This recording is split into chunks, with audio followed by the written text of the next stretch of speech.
بسم اللہ الرحمن الرحیم۔ ناظرین، آج آپ دیکھیں گے ہمارے YouTube channel voice of Chaudhry پر اردو ناول ناکردہ گناہوں کی سزا کی دوسری قسط۔ تو چلیں بنا ٹائم ویسٹ کیے ناول شروع کرتے ہیں۔ کیسر ولا میں ایک نیا دن شروع ہو چکا تھا۔ سورج نے مشرق سے اپنی جھپ دکھائی تو چرند پرند خداوند تعالیٰ کے ذکر کے بعد حصول رزق کے لیے کائنات میں رنگ بن کے بکھر گئے۔ کل رات نکاح کے ہنگامے کے بعد ارحان بہت دنوں بعد ایسے سکون کی نیند سو پایا تھا جو جانے اسے کتنے عرصے سے نصیب نہیں ہوئی تھی۔ جہاں وہ سکون کی نیند سویا تھا وہیں کچھ لوگوں کی نیندیں اڑ چکی تھیں۔ کب تک ایسے نکموں کی طرح گھر میں پڑے رہو گے؟ نکاح ہو گیا ہے تمہارا، کوئی احساس ذمہ داری ہے یا نہیں؟ ارحان نے جب دن چڑھے 12 بجے سو کے اٹھ کے اپنی ماں سے ناشتہ مانگا تو عباس صاحب کا ضبط جواب دے گیا۔ ارحان نے اپنی مندی مندی آنکھیں کھول کر انہیں دیکھا اور پھر ٹیبل پر سر رکھتے ہوئے آنکھیں بند کر کے کہا، ابو جاب مل گئی ہے، چند دنوں میں جوائن کر لوں گا۔ شمائلہ بیگم نے اس کے سامنے ناشتہ لا کے رکھا تو ناشتے کی اشتہا انگیز خوشبو سے اس کی آنکھیں پوری طرح کھل گئیں۔ اچھا خاصا فیملی بزنس ہے، اس میں ہاتھ بٹانے کے بجائے صاحبزادے کو نوکری کا شوق چڑھا ہے۔ عباس صاحب اسے بے نقص سنا رہے تھے جبکہ وہ سر جھکائے ڈھیٹوں کی طرح مسکراتے ہوئے ناشتہ کرنے میں مگن تھا۔ ابو میں اپنا نام بنانا چاہتا ہوں، کسی مقام پر پہنچنا چاہتا ہوں جو یہاں رہتے ہوئے ہرگز ممکن نہیں ہے۔ میں خود اپنے پیروں پر کھڑا ہونا چاہتا ہوں، اس نے ناشتے سے بھرپور انصاف کرتے ہوئے کہا۔ جواد بھائی نے کہا ہے جب تک تمہارے سر سے نوکری کا بھوت نہیں اترے گا اور تم فیملی بزنس جوائن نہیں کرو گے وہ فجر کی رخصتی نہیں کریں گے۔ انہوں نے اپنے بڑے بھائی جواد صاحب کی کہی ہوئی بات سے آگاہ کیا۔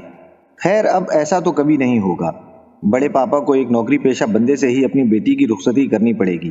وہ فجر کے نام پہ پل میں ہی سنجیدہ ہوا تھا اور گرم گرم چائے کا گھونٹ حلق سے اتارتے ہوئے کہا، جواد بھائی کو نکاح سے پہلے سوچ لینا چاہیے تھا، اب ایسی شرطیں رکھنے کی کیا تک ہے؟ شمائلہ بیگم جو کافی دیر سے خاموش بیٹھی تھیں ان کی بات سن کر تیز لہجے میں بولیں، جواد بھائی تو پہلے ہی راضی نہیں تھے اس رشتے پہ، تمہارے لاڈلے نے ہی پورے گھر میں ہنگامہ مچا کے رکھا ہوا تھا۔ عباس صاحب نے تپے ہوئے لہجے میں کہا، ہاں تو ہم کون سا ان کے پیروں میں گر گئے تھے؟ وہ تو اماں جان کی وجہ سے مجھے چپ ہونا پڑا، ورنہ اس لڑکی کو میں اپنے گھر میں کبھی برداشت نہ کروں۔ لاکھوں میں ایک ہے میرا بیٹا، میں تو شروع سے ہی مخالف ہوں اس رشتے کی، مگر آپ باپ بیٹا میری کوئی بات سنے تب نہ۔ وہ بھی بھری بیٹھی تھیں، وہ اپنی بھانجی کو اپنی بہو بنانا چاہتی تھیں، مگر ارحان کی ضد کے سامنے انہیں گھٹنے ٹیکنے پڑے۔ کیا مصیبت ہے، ناشتہ کرنا عذاب بنا دیا ہے آپ لوگوں نے۔ کل ہی نکاح ہوا ہے اور آج آپ لوگ شروع ہو گئے۔ نکاح میں نے جان کے کروایا ہے، منگنی ہوتی تو اسے آپ لوگ توڑ چکے ہوتے۔ ارحان ناشتہ ادھورا چھوڑ کر غصے سے کرسی دھکیل کر کھڑا ہو گیا۔ اور ہاں، بڑے پاپا کو بھی بتا دیجئے گا نکما نہیں پڑا ہوں میں، نوکری مل چکی ہے مجھے، وہ بھی بہت اچھی پوسٹ پہ۔ وہ کرسی کو اپنے پاؤں سے ٹھوکر مارتا ہوا باہر چلا گیا۔ وہ غصے میں بھناتا ہوا گھر سے باہر جانے لگا۔ ابھی اس نے کار کا ڈور کھولا ہی تھا کہ اسے پیچھے سے کسی نے مخاطب کیا۔ ارحان، اس نے گردن گھما کے دیکھا تو سامنے فجر کھڑی تھی۔ اسے دیکھ کے بھی اس کا بگڑا ہوا موڈ صحیح نہیں ہوا۔ کیا کام ہے؟ وہ بدستور غصے میں بولا۔ ماتھے پہ شکنیں پڑی تھیں۔ تم غصے میں ہو؟ فجر نے اس کی طرف بغور دیکھتے ہوئے مسکرا کے سوال کیا۔ نہیں، وہ یک لفظی جواب دے کے پلٹ کے جانے لگا۔ مجھے پتا ہے تمہیں غصہ آ رہا ہے، بتاؤ کس پہ غصہ ہو؟ فجر اس کے سامنے آ کھڑی ہوئی اور اس کی شہد رنگ آنکھوں میں دیکھتے ہوئے پوچھنے لگی۔ یار فجر دماغ خراب مت کرو، جاؤ یہاں سے، ارحان نے چڑھ کر کہا۔ بیوی ہوں تمہاری، پورا حق ہے تم سے پوچھنے کا، اب بتاؤ کیوں غصہ آ رہا ہے اور کہاں جا رہے ہو؟ فجر کے ایسے حق جتانے والے انداز نے ارحان کا تو دل ہی لوٹ لیا تھا۔ اتنے غصے کے باوجود اس کے ہونٹوں پہ بے ساختہ مسکراہٹ ابھری۔ وہ کار کے بونٹ پہ چڑھ کے بیٹھ گیا۔ فجر اس کے سامنے آنکھوں میں سوال لیے کھڑی تھی۔ تم میرا پیچھا نہیں چھوڑو گی جب تک تمہیں پتہ نہیں چلے گا؟ ارحان نے ایک گہرا سانس لے کر مسکرا کے اسے دیکھا۔ بالکل، فجر نے مسکراتے ہوئے اپنی گردن کو ہلکا سا خم دیا جس پہ اس کے سیاہ بالوں کی اونچی پونی لہرانے لگی۔ ابو کی وہی بات ہمیشہ کی طرح، نوکری چھوڑ دو اور فیملی بزنس جوائن کرو۔ تھک گیا ہوں یار ان کی باتیں سن کے۔ ارحان نے ہمیشہ کی طرح فجر کے سامنے اپنے دل کی بھڑاس نکالی۔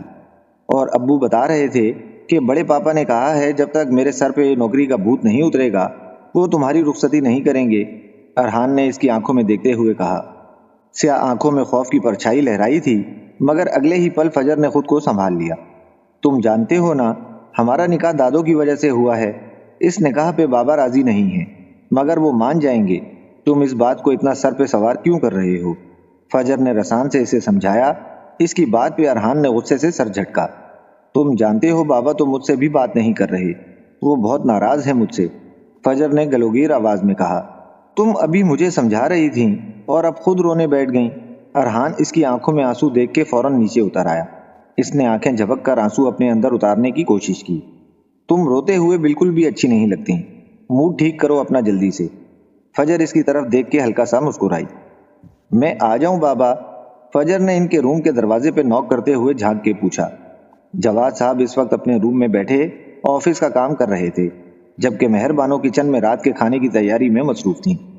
آ جاؤ بیٹا، جواد صاحب نے فائل سے نظریں اٹھائے بغیر جواب دیا۔ فجر چھوٹے چھوٹے قدم اٹھاتی ان کے سامنے جا کھڑی ہوئی اور ہاتھ میں پکڑا چائے کا کپ ان کے سامنے ٹیبل پہ رکھ دیا۔ جواد صاحب نے نظریں اٹھا کر پہلے اسے دیکھا، پھر چائے کے کپ کو دیکھا۔ آج وہ کتنے دنوں بعد ان کے روم میں ان کے لیے چائے لے کر آئی تھی، پھر دوبارہ اپنے کام میں مصروف ہو گئے۔ وہ ان کے برابر میں خاموشی سے سر جھکائے بیٹھ گئی۔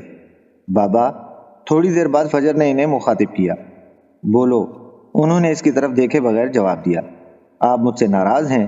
فجر نے ڈرتے ڈرتے پوچھا۔ نہیں، میں کیوں ناراض ہوں گا؟ بچے جب بڑے ہو جاتے ہیں تو اپنی مرضی کرنے لگتے ہیں، تم نے بھی تو اپنی ضد پوری کر لی نا، جواد صاحب نے اس کی طرف دیکھتے ہوئے دکھ بھرے لہجے میں کہا، جس پہ وہ تڑپ کر رہ گئی۔ بابا پلیز مجھے معاف کر دیں۔ وہ ان کے کندھے سے سر ٹکائے پھوٹ پھوٹ کے رو دی۔ ایک لمحہ لگا جواد صاحب کو پگھلنے میں۔ میری گڑیا خوش ہے تو بس میں بھی خوش ہوں، وہ اسے خود سے لگائے بول رہے تھے۔ بابا، ارحان بہت اچھا ہے، آپ پلیز اس سے غصہ مت ہوں، فجر نے روتے ہوئے کہا۔